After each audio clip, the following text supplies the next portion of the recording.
like And that's why we fired Josh Rimmer. Oh, hi, how you doing, guys? No, Josh is Josh is on vacation this week. He he vacation. What's that? yeah, I don't know. He was really a good sport about it all. He was like, I'm going to do podcasts from made him get in there, come up from the beach, and I and then we were just finally like, don't worry about it, Josh. We have Kevin's been doing a great job. Ty Anderson's here tomorrow with us, Fridays or Ty days around here, so we're gonna have Ty tomorrow.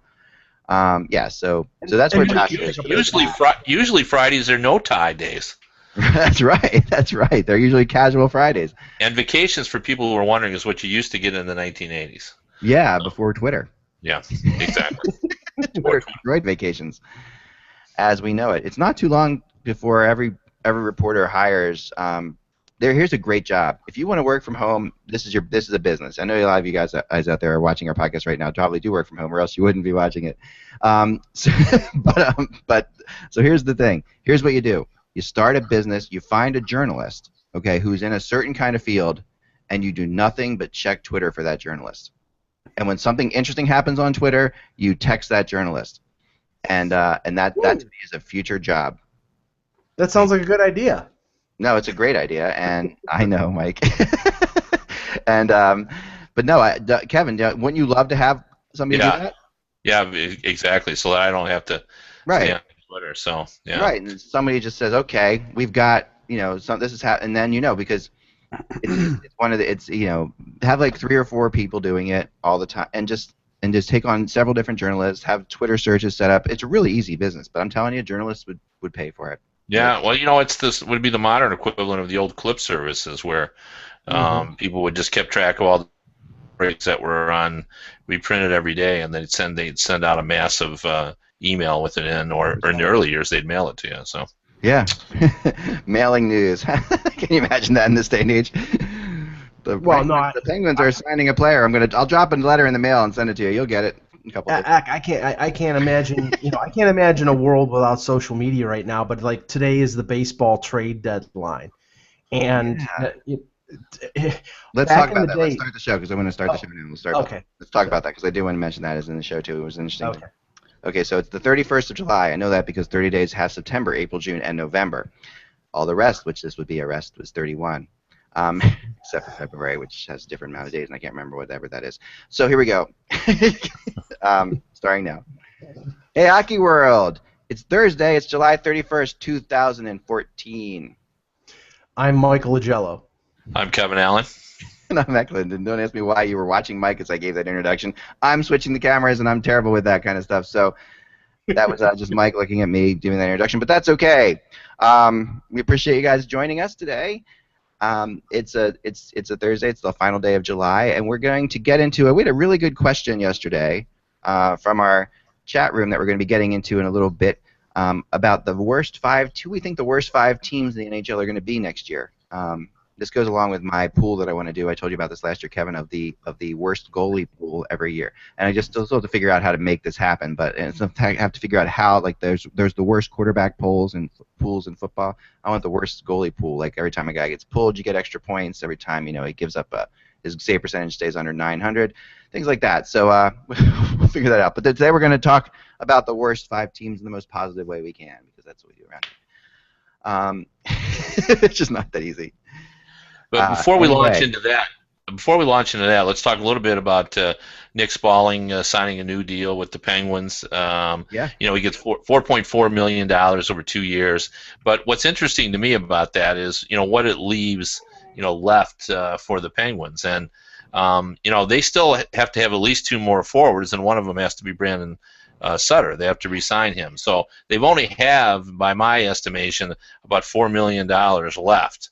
And they probably need to account for another defenseman too. So we got to get 3 guys out of that, and anybody who knows math knows that's going to be a little tricky in trying to re-sign Brandon Sutter, depending what he wants, what his demands are. But what that says to me is perhaps they need to even go short term on him with a promise of a better deal to come, because otherwise they're going to have to make a deal somewhere along the line.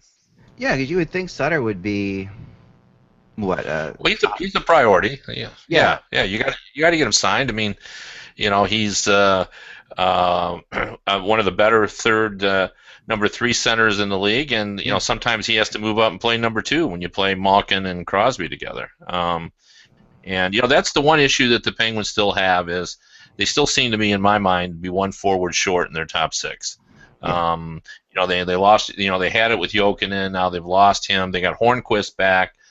Dupuis will be coming back off of injury, but they still, I think, need one more scoring forward. Unless you're going to count on that Bo Bennett's going to be a better player this season, unless you think that Spalling can slide up and play in the second line. They've got guys with some potential. Como has been a 20-goal scorer at least once in the past, I think, but they don't have a real logical guy to fit in that top 6. It's all will it work type situations and scenarios is what they have. And they've lost the players. Mike, go ahead. The one difficult thing is that I believe Sutter is 1 year away from being a UFA. He's played 6 seasons. Right. And if that's the case, then you sign him to a 1-year deal. You're basically putting him on the doorstep, and he probably. I mean, he's not a guy who's going to make $5 million as an unrestricted free agent because he doesn't score that much, but you are giving him the opportunity if you sign him on a short-term deal, and he's coming off a bridge deal. So I don't know how amenable he's going to be to taking a cost-effective 1 year, $2 million contract and leaving the team room to sign a couple more forwards. So I think they're in a little bit of a difficult situation, and like you said, Kevin, I think they're probably going to have to make a trade to open up a little cap space to accommodate signing Sutter, maybe to a long-term deal. Well, let's look at this for a second because there's something interesting here. Let's check this out. This is a new technology I have as well, so I'm going to try this on us now. But we can now see we can now see web pages from our Google Hangouts. So this would be HockeyBuzz's Cap Central, so it gives us a little perspective on what is going on. The Penguins, the one thing you will say about them, moving forward, is they have a lot more guys signed in like 2016-17 than almost any other team in the league. Is there any other team in the league that has 1, 2, 3, 4, 5, 6, 7 players signed through 2016-17? I mean, that's astounding. I mean, normally it's like you have a lot of players this year, maybe half those players next year, and then maybe 3 players the following year. So, but yeah, they have some, they've made some low money signings in Downey and Gotch, but I think that Sutter's got to be. Spalling's not on here yet, so we have at some point Sutter's got to be a $4 million player, wouldn't you think? Yeah, I do think. That's why I think that they've got an issue there. But yeah, I don't think this is a surprise to them. I think they knew they were going to have to. Get this done at some point. So maybe they're already got a trade in the works that we just don't know about. Yeah. And I mean, the name I've heard a couple times is Scuderi's name mentioned. I guess he's a defenseman, 3.375. Who could be? I think he'd be hard to move, though. He's coming off a poor season. And with 3 years left to go on a contract, it's not easy. Unless you're a team looking for a veteran defenseman who can bolster a young core. I mean, I've heard Scuderi's name mentioned in connection with a team like the Islanders, which would make sense. I still think the Islanders need to upgrade their blue line if they think they're going to have a realistic chance at making a challenge for a playoff spot. And they have cap room, so, I mean, that might make a bit of sense. But, yeah, I mean, you're giving up a veteran guy, and he may not be as good as he was when he was with the Kings and won a Stanley Cup, but I think he's still an effective defenseman. But the thing is, they have a lot of young guys, Samuelson, Pouliot, Harrington, who are Simone Dupre, all these guys who are on the doorstep of being effective NHL defensemen. Agreed. All right, let's get into our worst teams today, because I've got a surprise one for, and maybe a surprise question that kind of goes along with it, I think. And let's go with the oldest person first here. We'll start with you, Kev, on this one. Yeah. Bottom 5 teams. Yeah, I had a difficult time with this. You looked at some of the teams that I thought were logical. Are relatively improved this season. Yeah. Like I think Florida probably should be on the list. But I look at that team and I like the Boland and Jokinen and Mitchell signing. I think that improves them. I think they're going to have Luongo for obviously the whole season. That helps them as well. But I still think you have to put them on the list. But the teams that I think have to go on are Buffalo, in my mind anyway. Buffalo, Calgary, and Florida. And then after that, you start to, it could go several different ways. If I have a surprise team, and I don't know if it's a real surprise, but the Ottawa Senators are a pick for me that I think has they have the possibility of sliding down. To me, it all depends on how strong their goaltending is. But losing Jason Spezza, I think, is a significant loss. And even though I love Carlson and he's a game-breaking defenseman, and I think they're top 4 defensemen, okay, I think they don't have the same depth as a lot of the teams in the league on defense, and I think that's going to hold them back as well. So if there was a candidate to fall down, I think it's the Ottawa Senators. Nashville is another team that everybody has on their list, but I'm not so sure about that. I still don't love their offense, but Pekka Rinne is going to be healthy for the whole season. I think he's one of the top 5 goalies in the league. Their defense is still strong with Shea Weber. Seth Jones is going to be better as well. And all these guys that they've added, they all have blemishes. Jokinen, Derek Roy, I'm forgetting somebody. Oh, Ribeiro. They were all designed to help their offense, but all of them, are question marks for one reason or another. So I think they're going to be better. So I would move them, out of my top 5. And then the other team is Carolina. And, I like a lot of the Carolina forwards. Eric Stahl certainly will be better than he was last season. Their goaltending last year, Cordobin, I thought really emerged. Cam Ward, if they could have traded him, I think it would have solved a lot of their problems. But, he was not easily tradable. And I think they're in my top 5. So, I'm going Florida, Calgary, Buffalo, Carolina, and Ottawa in my top 5. All right. Yep. That's or my bottom 5, depending on how you look at it. Bottom 5. There's the best of the worst. Mike, yours? Okay. First, Buffalo. I think they're definitely in the Connor McDavid sweepstakes. Essentially, I don't think they've improved themselves over last year. We've gone over it before. I think they made essentially a bunch of lateral moves. They got back a couple players that they had last year in Molson and McCormick. I think their goaltending is worse with Neuwirth and Enroth rather than having Ryan Miller. I think their defense is about the same, or maybe a little worse with Josh Georges instead of Christian Ehrhoff. To me, and the thing that will contribute to them is they have, I believe, 3 or 4 unrestricted free agents like Chris Stewart, Drew Stafford, who I believe they'll end up trading as they get closer to the trade deadline to guarantee themselves being at least in the bottom 5 and maybe in the bottom 2.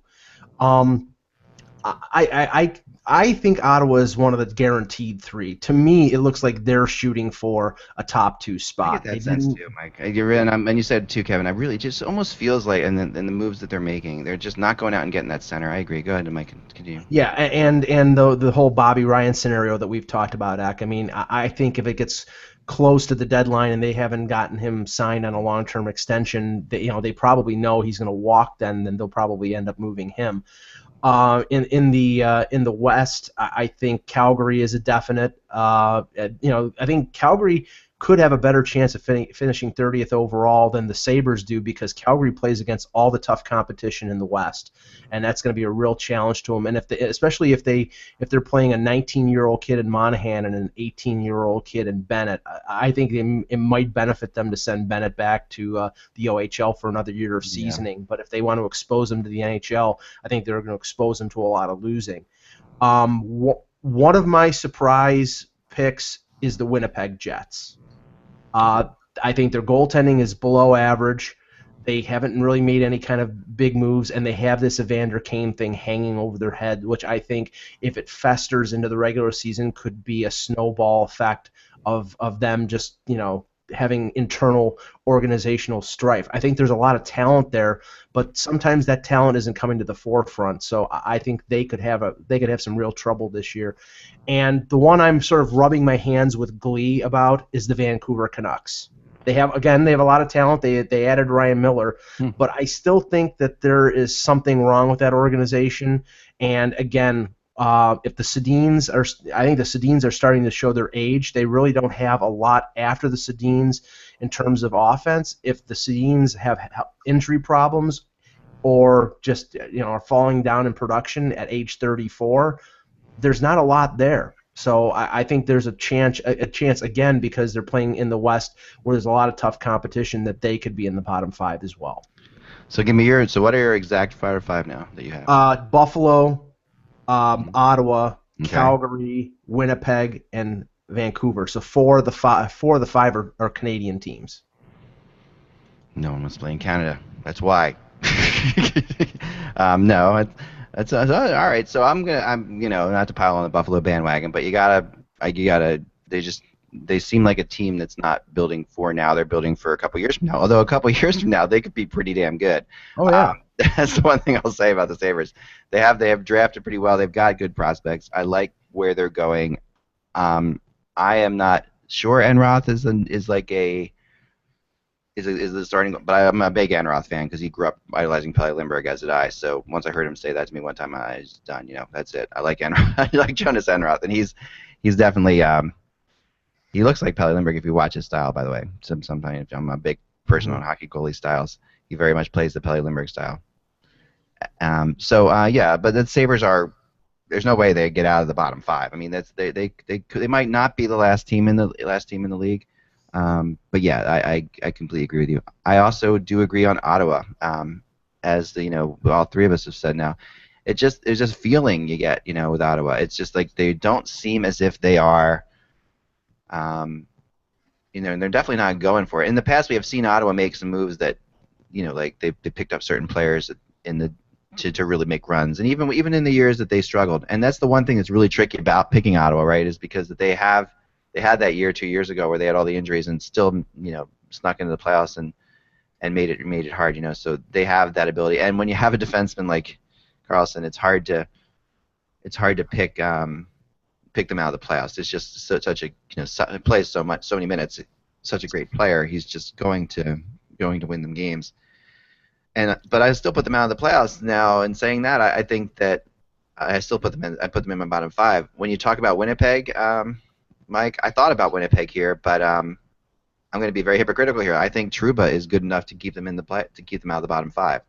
I just think that I think he's that good. He reminds me of Drew Doughty almost. I think he's going to be that good, and I really look forward to watching him play. He's a player that this year I believe will have a big time breakout season, and we'll all be talking about Jacob Trouba a lot. And I think that'll help propel. The Jets have some young talent. We don't know what's going to come of Evander Kane or Bufflin, or if they're going to make that move, or if they're going to end up with James Reimer. So it's a little bit to be determined about the Winnipeg Jets. But I kind of agree with you. I think as of now I'm keeping them out. I'm making them the bottom 6 or 7, but I'm not putting them in the bottom 5. So far I do have Buffalo and I do have Ottawa. I'm going to go with Carolina in the bottom 5. I have not been impressed with what they've done. And last year they sort of just stumbled so much down the stretch. They were in the running for a playoff spot, and then they just fell off the map. And I'm a big proponent. I mean, this is not always the case, but when you look at the last 20 games of the season before, there does tend to be a little bit of a tell to the next year what's happening, what's going to happen. And Carolina was not a good team in the last 20 games last year. And I think that losing Rutherford is a big deal. He was a big fatherly type of figure to that organization. I think that plays into it. Although I don't think he's done a great job in Pittsburgh so far, but it's still early. So I've got Carolina in there. Then my other the other two teams were a lot harder for me. Those three.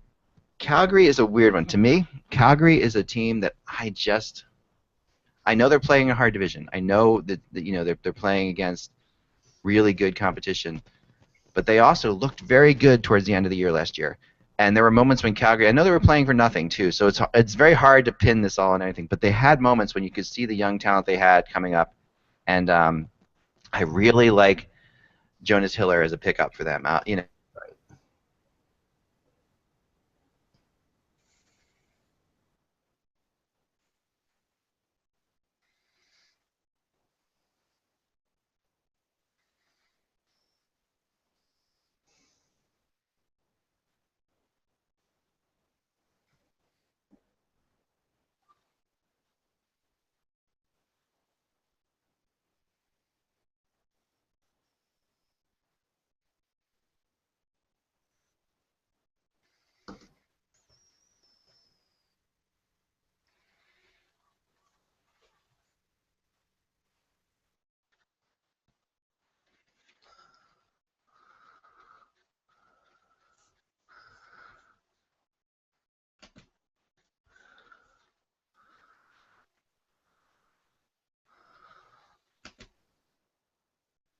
We lost Deck there for a sec. Sorry, I'm back. Okay. That's the first time that my internet's bagged down on anyone. It's pretty good. There's my record. My perfect record is gone.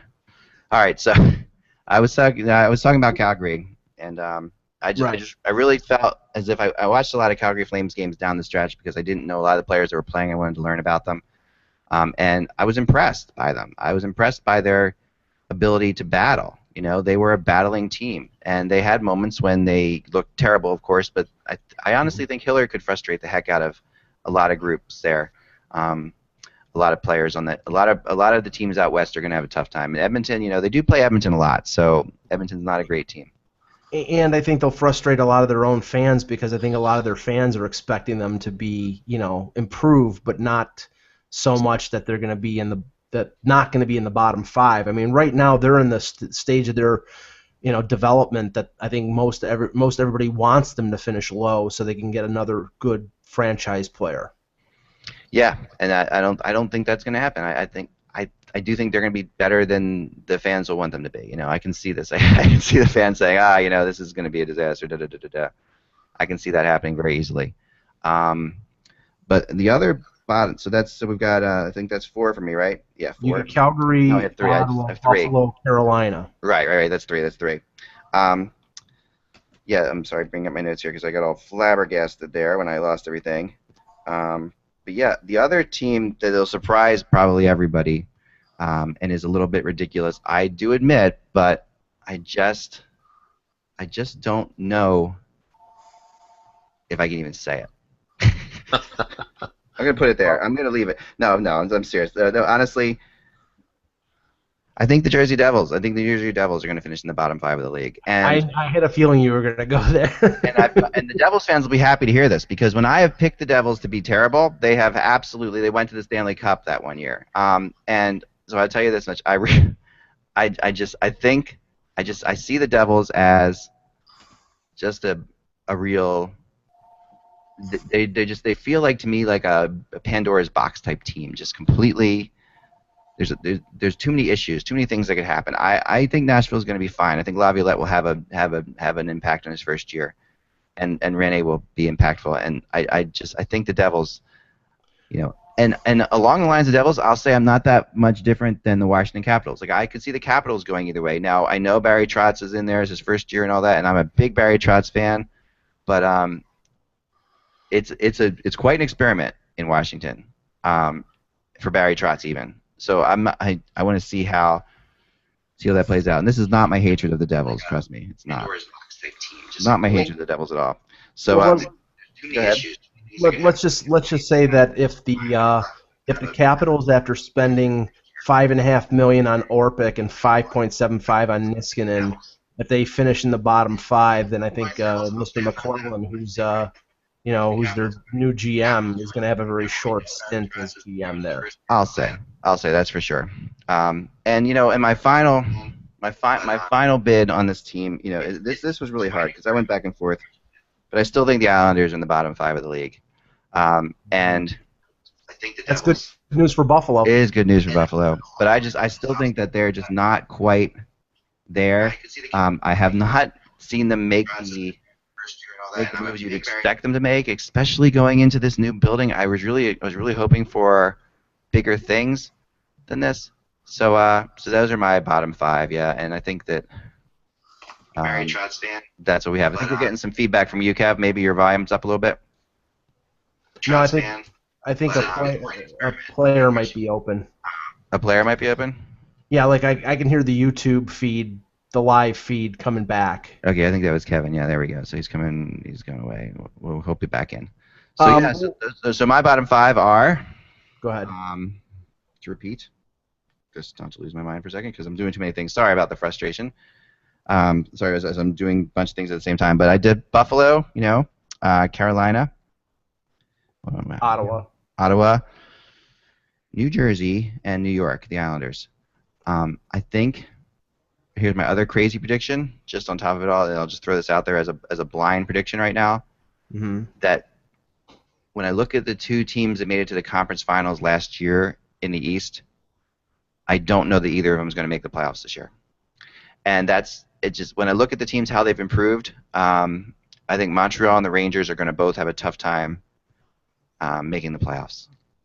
Well, it's just I wouldn't be surprised at all. And it's rare that you see like the 2 conference finalists in one year not make the playoffs. But a contributing factor to that, Ak, is a report that I saw this morning that Carey Price is not even going to resume skating from that knee injury until mid-August, and you're talking about 3-4 weeks before training camp. Now that might not be that big of a deal, but I mean, if you would have thought that the injury happened in May, you would have thought that in a couple months he would be back on his skates already. Right. Not. So this was a serious.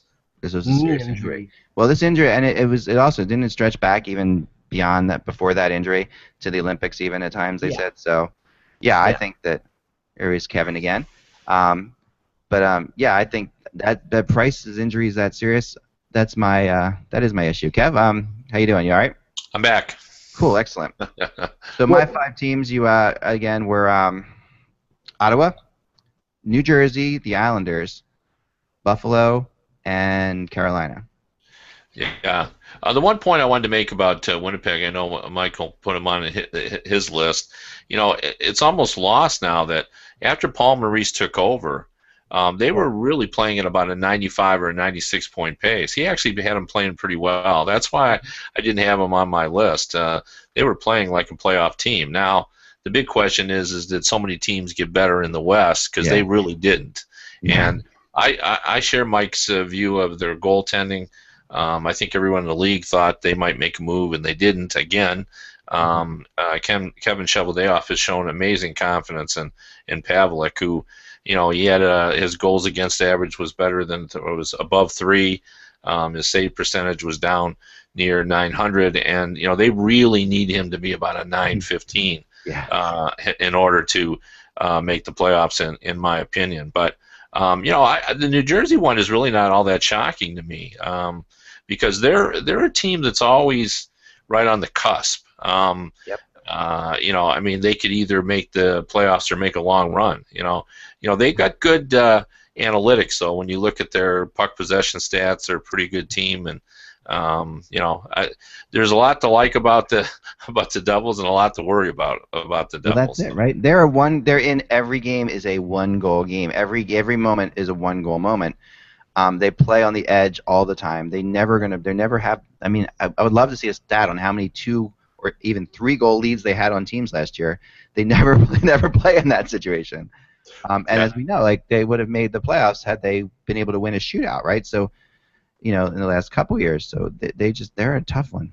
And the other thing I want to raise here, this really isn't the Connor McDavid only sweepstakes. It's the Jack Eichel sweepstakes. Like, I'm not totally convinced that Eichel could not or won't end up as the #1 pick. He is an offensive force like McDavid, and he's a big, strong power forward type, very smart player. So a lot of scouts that I've talked to, have them pretty close to even. Now that's not to say that McDavid won't just blow past them, but I think there's going to be 2 great players. And what is interesting is I think the Buffalo Sabres really are preparing for that they're going to get one of those 2 players. I think they're going to try to win, but I think they know their team, even though it's very skillful, as you pointed out.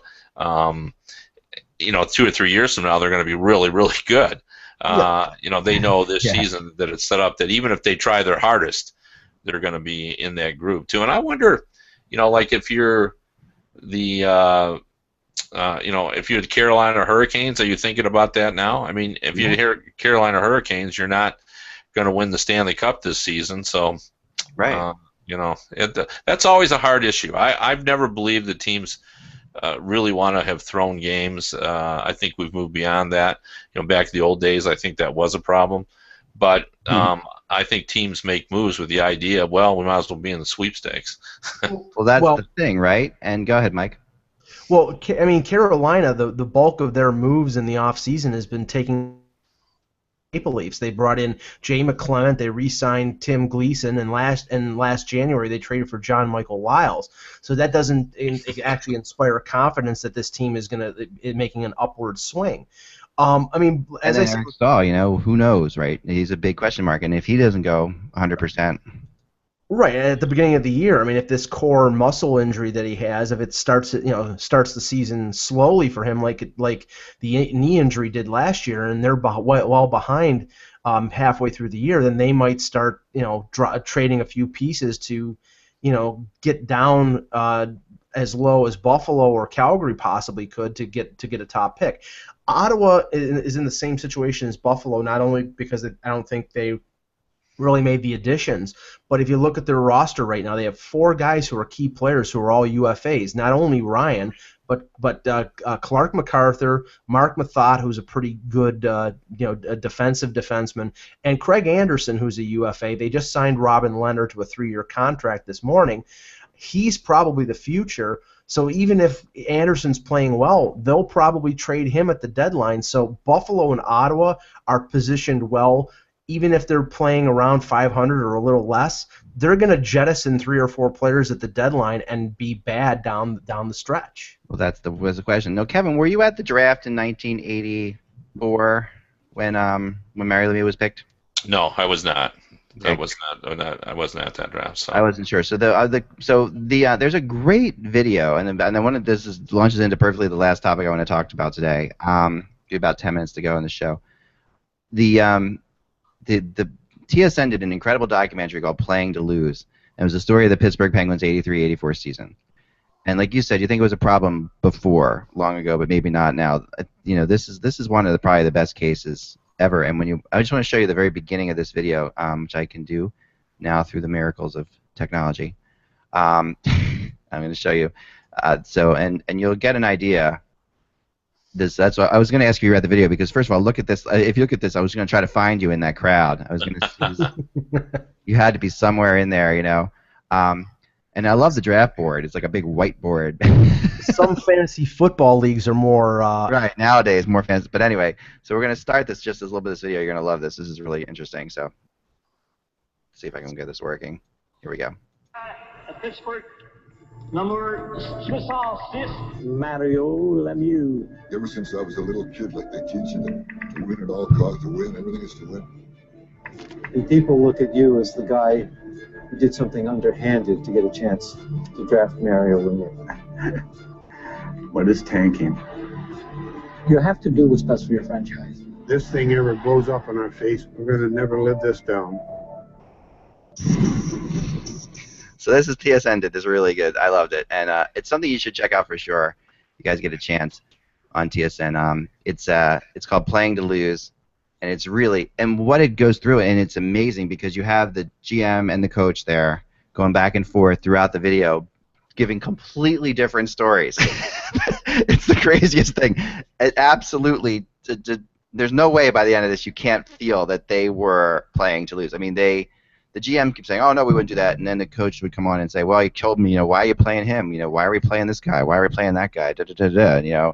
We could really screw this thing up." And so it brings me to like the thought of, okay, so we're in this Connor McDavid, and then sweepstakes for like the top 2 or 3 guys we've talked about. They maybe being as good as any we've seen in a long time. What happens? Are we going to see that? Kevin, how can a team play to lose now, Kevin? First of all. Yeah, I just don't see it now. You know, it was different. It was a different climate back then. First of all, there was no lottery, so you know when you knew where you were going to finish, and you knew what that you're going to get the player. You know, now you could obviously move down a spot, which I think does prevent cheating, or at least lessens the possibility of that. Plus, I just think players today just are not going to. There's so much pride, and you know these guys work 12 months out of the year now to prepare. You know, back then players, you know, would come to training camp to get in shape. It's just a different game now. Like it's a year-round endeavor. I just don't see it happening, and everything that happens now is known about. You know, you can't do anything. You can't keep a secret in the NHL. Yeah. You know, it's just impossible, you know, to do that. So I just don't see it happening. You know, do you put yourself in a position to be, you know, one of the teams? Sure. You know, I mean, yeah, I could see teams moving if things are going poorly. You know, to put themselves in a position to trade away. But you know, how is that any different than what we do now? You know, when you sort of embrace a rebuilding mode. So that's true. Yeah, I just don't see it as a major problem. But you know, the other difference back then was, you know, guys would come out of the draft and have instant impact. You know, Dale Howardchuk, Yzerman, Lemieux. You know, the league was different. A younger player could step in, and because it was a more wide open game, defense wasn't the priority it is today. The strength factor was not an issue as it is today. And obviously it's changed a little bit since the rule reformation of 204-05 because there's less hooking and holding, so there's room now for the younger player to get through. But back then, players came out and you know, were instant stars. And now, you know, I mean, Steven Stamkos, it wasn't Steven Stamkos right away, as we all know. Right, precisely. Even Crosby wasn't Crosby. Yeah, I mean, but you know, Crosby was he was close, but yeah, he was a different story. I mean, he was Crosby, but McKinnon was pretty good. I mean, yeah, he was a factor. Well, there's no doubt. I mean, if McKinnon was as close to Crosby as you know, as we've seen. Yeah. Well, you can't, and you know, I have a master's degree in tanking, as Zach knows, because for the last 6 or 7 years, that's all I've been, you know, basically, you know, saying that Toronto and teams that are in a position that they were in a few years ago should do, because it's been a lot of fun to be around you during this time, Mike. I have nothing like being around a person who's just talking about how much their team should lose. It makes sense. I mean, I'm telling you right now, if the Leafs would have done it right in 08 and 09, instead of drafting Luke Shen and Nazem Kadri, they would have probably drafted, you know, either Pietrangelo or Doughty and Tavares, and tell me that wouldn't make a difference in the way that where the franchise is right now. I think, you know, they wouldn't have made the Kessel deal. They, you know, you don't know how the dominoes would have fallen if they would have done things the right way, but they didn't. But no, the thing is that I mean, right now, like the New York Islanders, because they don't have their first round pick, they approached the offseason in a completely different manner than they would have if they had their first round pick. If they would have, you know, they went out and signed Kuhlman, they went out and signed Grabovski. They're adding talent because they know they're not going to have, you know, they know they don't have their first, and they don't want to end up giving up a top pick in the draft to Buffalo. Just like back in the early '90s when the Maple Leafs traded their first round pick and ended up having, you know, not wanting to give up Eric Lindros, so they essentially traded for as many cast-offs as they possibly could to get out of the top pick. So I think the approach of teams has changed dramatically in the last few years.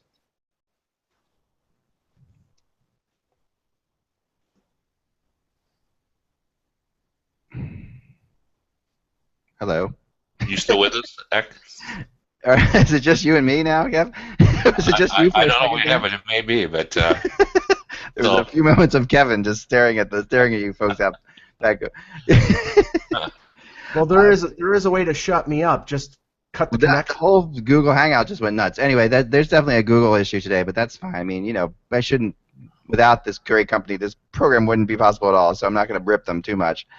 But yeah, I think that we have to get going. But I think it is a really interesting topic. I'm sure we'll talk more about as the year goes on, because we're going to see what teams are doing. And I honestly think because of the big turnaround of Colorado, Kev. I mean, this is the one thing I will say. How many times did you hear people bring up, well, the Avalanche can turn it around so quickly.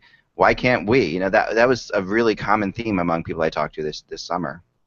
Well, you know, what is also very interesting is, you know, not only do you need to be bad to get a really good player in this league, but your timing of your badness has to be absolutely right. Exactly. And the Red Wings, Ken Holland and Jim Devellano always, you know, share a joke about the fact that, you know, when the Penguins were bad, they got Mario Lemieux, and when the Red Wings were bad at the same era, they got Joe Murphy.